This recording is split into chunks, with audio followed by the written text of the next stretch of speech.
Hello, Jose. Thank you for your help. Gary. As is an important player, can I just get the latest update on Harry's progress? Yeah, good progress. Is happy with the progress. Of course, we are happy too. I think it's not a very optimistic thing to say that next week he should be playing. I think will be just a consequence of his good evolution. So we are happy. We were a bit scared when everything happened, but now we are much more positive. And normally next week we play Everton midweek, City weekend. I believe for one of these matches he should be back. Great. As you predicted, Jose, Dele didn't leave this transfer window. What does he need to do now? Well, he needs to recover from his injury. He needs to be back to training, and he needs to have a fresh start because in the last few weeks he couldn't even training. So that's the most important thing. I had a good conversation with him yesterday. We spoke around this question that you asked me, and I think we found a very common ground. Let's say, is an important period of the season for the team. Is an important period of the season for him also. We need him. We need a good Dele Alli, and we are just waiting for him to be back to normality, to be back to training with the team. It's not just Dele. When you look Dele, Kane, Giovani Lo Celso, we are speaking about players that without all three we miss a little bit of some creation, of some magic, let's say, that around the attacking areas. So we need him back, and I made that very sure to him. Of course, a conversation doesn't make miracles. A conversation doesn't put a player in great form or without any limitation in terms of fitness. But I believe that the conversation was maybe the extra motivation that he needed to be back as soon as possible and to become available for the team. We play Europa League very, very soon. We are in the Premier League playing, as you know, every week a couple of matches. We have the FA Cup. I don't believe that he will be on time for that one. We have a final to play in April, so we need a good Dele back. And I believe that when physically is ready, I believe that we will be mentally in a good place to go for it. From what you've seen so far, Jose, what do you make of Tuchel's Chelsea? Chelsea's Chelsea. They changed the coach, but they didn't change the players. The players are, of course, lots of very good players, great potential in that squad.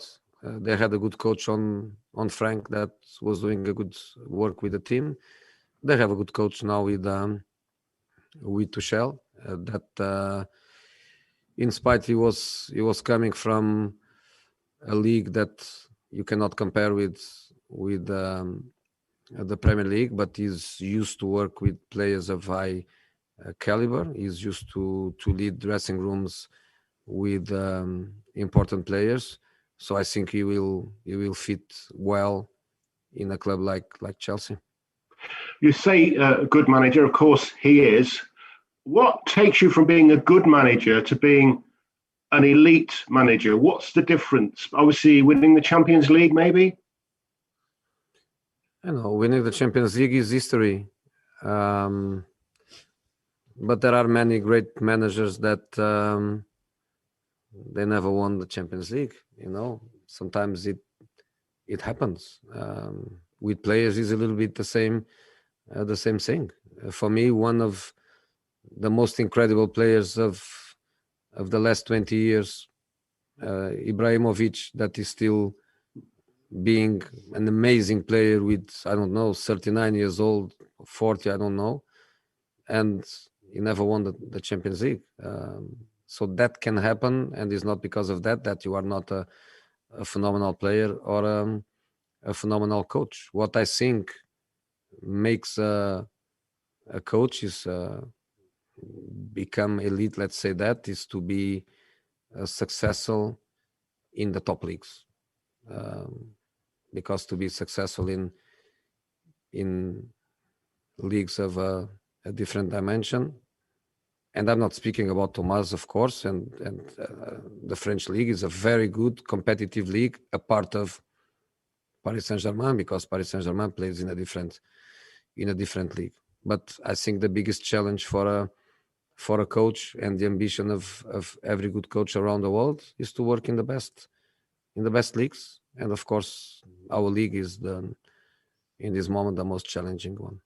Thank you, Jose. Thank you. Okay, let's go to Ian Abraham.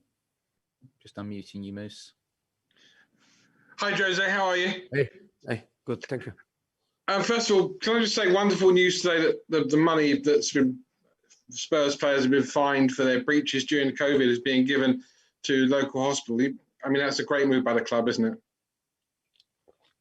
That's Tottenham. And I'm here for a year. And of course, I'm here for a special year with the situation that we are at. But since I arrived, Tottenham doesn't stop to do great things for the community at different levels. At the same time, I want also to say that there is not one single player that is happy to be fined in the world. There is not one. But when the players understood that the fines were going to such causes, was the first time in my life that I saw players with a smile on their face after being punished with the fine. So congrats to the club, because they did amazing. And at the same time, I also praise the players, because their feeling was very, very positive when they understood that the mistakes, the fines were going in the right direction for the right hands. You're very much involved in social media, Jose, and you're hands-on and you do it yourself. This week we've seen Marcus Rashford, Reece James, again suffering at the despicable hands of people who want to abuse people on social media. First of all, have you ever been abused by anyone on social media or criticised to a degree that's affected you? I don't know. I don't know, because I don't read much. My relation with the social media is just about posting a picture, making a comment, and sharing something with the world. Apart of that, I don't participate much. But probably yes, and I don't know. But the reality is that must not be an easy thing to cope with. Can the platforms do something to help? I'm not, of course, an expert, far from it, but maybe they can. I believe that the easy anonymity protects people. When you are anonymous, you can do or tell or write things that you wouldn't do. So probably the platforms can help on that. And I'm sure that clubs and coaches, we always support our players in case of anything happen with them. But I believe that will be the platforms, the ones that can really, I'm not saying eradicate, but at least to help on it. I was going to say, finally, what is your feeling or your emotion when a player comes to you and says, listen, this is happening to me, boss.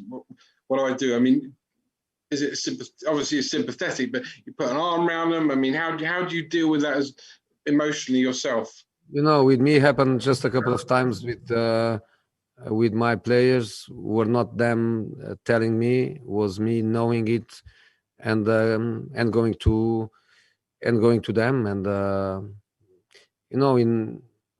in my case, it was more football related. The offenses were more football related, so was easier to debate, was easier to speak about it. But when it goes in other directions, much more aggressive emotionally than football, I don't know if I have the qualities to do it. But club structures, of course, we would try everything to support.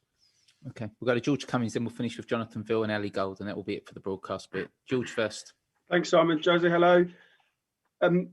I just wondered, are you concerned a bit about the creativity in your team without Harry Kane, and how will you solve it? And is that a key reason why Dele Alli could be so important for you in the next 6 months?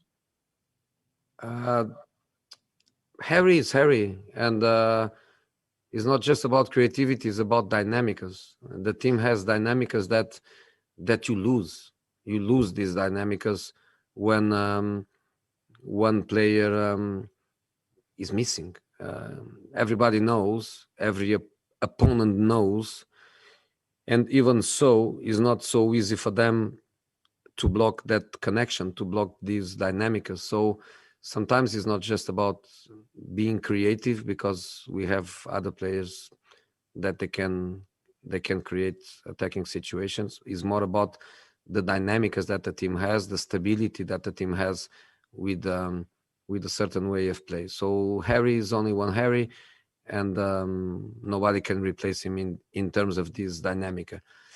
Dele is an attacking creative player, the same as Gio Lo Celso is, the same as Tanguy, and of course we need them all.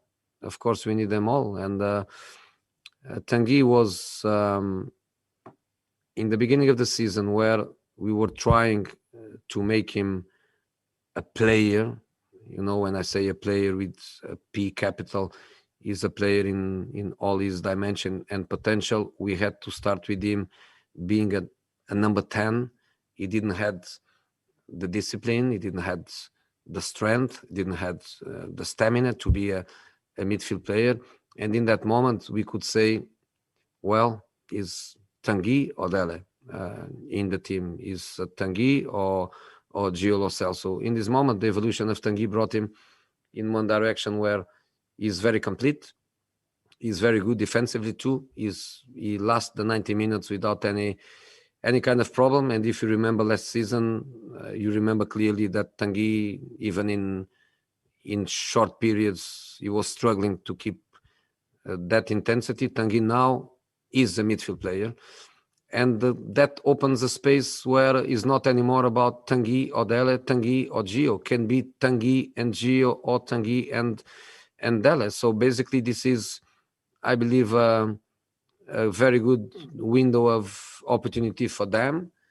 We need them back. Gio is further to be back because his injury still will take a month or something like that. In Dele's case, I believe he's very close to back, but then he has to recover his fitness levels. But of course, we need the players.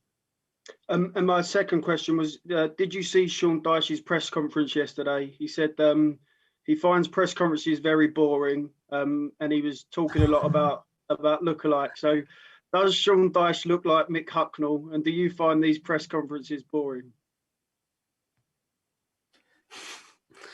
No, Sean knows what he's saying. The only thing I can say is that I hope that they don't qualify for Europe next season, because if they qualify to Europe, he will have a lot more press conferences, and then he will not cope with it. But he's a good colleague. I think behind that huge, strong body, you have a funny guy with a sense of humor. So maybe you and him, you had a good press conference and you enjoyed. And he looks like Mick Hucknall? I don't know. I really don't know. but I believe that he must be taller and stronger, and for sure, because he's a big guy. Thank you. Okay, Jonathan Ville, we'll come to you. Hi, Jose. You left Serge Aurier out at Brighton on Sunday. Is he going to be fit or available to play tomorrow? Does he come into your thinking? Sorry, Sergio Aurier. Is he available? Yeah. For tomorrow? Yeah, Serge is fine. He's the only player back to the group. He's the only one. So it's Alfie Devine that leaves the group, and in spite of working with us, Hin and then Scarlett, now they work with us every day, but they go back to academy to play, and in this case Devine will not be involved because Serge can occupy his space in the squad. Was Serge injured at Brighton then? Sorry? Did Serge have an injury at Brighton? No, not injury. No. Okay. Thank you. We'll finish with Ellie Gold. Ellie.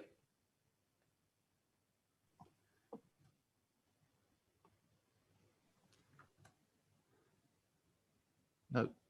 Try again. Ellie, unmute, please. Yes. There you go. Sorry about that. Just want to check if I'm right. I think the Europa League squad had to be put in yesterday. I just wondered whether you put Joe Rodon into the squad, and if you did, who had to come out? We didn't.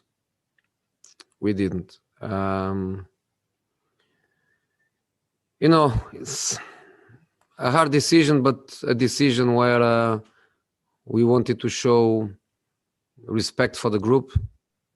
We wanted to show respect to the people that started the competition. It would be very, very hard for the group to cope with one of the players that was involved to be out. We kept Tanganga in spite of good possibilities. The kid had to go out on loan. We kept him because then Tanganga, Dyson Sanchez, Dyer, Alderweireld, we have to do it without Rodon. We believe that by the emotional impact, it has less impact on a player that was not part of the squad to stay out until the end of the season than a player that was part of it, a player that played the group phase, to get him and to change him. And we decided not to go in that direction. So is Joe the player that is still out, and of course Jetson and Gazzaniga, they left, but they were not also in the list, so was not one single spot that was open. It was just a decision between Joe or another one, and we decided to give that stability to the group as a group. And can I just ask you quickly, Tanguy Ndombele came off with what looked like a bit of a knock. Is he okay after that? Okay. Yeah. He's okay. He had really a knock, but no problem to play tomorrow.